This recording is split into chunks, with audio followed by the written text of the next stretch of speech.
Puri court को पुणी बोमा धमक इमेल जोगे पुरी कोर्ट को उड़ाई देवाकू धमक आसिबा परे कोर्ट परिसर में सशस्त्र पुलिस और बम स्क्वाड पहुंची सर्च आरंभ करथिले। कोर्ट रूम और परिसर जांच हेबा परे यह एक होक्स कॉल थिबा जणा पड़िथिला।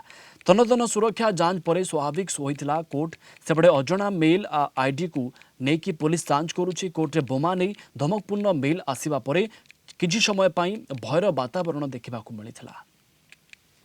बीडी स्क्वाड आमर साइंटिफिक टीम आमर डॉग स्क्वाड ए समस्त आसिकिना कंप्लीटली कोर्ट पेरिमेटर को चेक करचंती और से भली कोनोसी जिनस किछि पाई नाहंती आ जहाँ लगुच जो मेलटा आसला गोटे मिछ मेल था मेल रहा जो मेल आसी आम तार रूट एटा जानिया चेष्टा कौटू आसूची आ किए एटा करुच्ची से विषय में बर्तमान चलती तदंत से विषय चलती। हाँ कोर्ट कार्य बर्तमान स्वाभाविक चल जो मेल आई आसूची मेल टाक कहीं अंतके देखुना इनक्वारी कर अरेस्ट करूना कौट मेल कौट आसी ना मेलटा जो अरिजिनेट हो उत्पादन होठू तो ये आसी ना तो से कहीं धरी पार ना ज्ञान कौशल को व्यवहार करने दुर्बल ना ज्ञान कौशल दुर्बल अच्छी।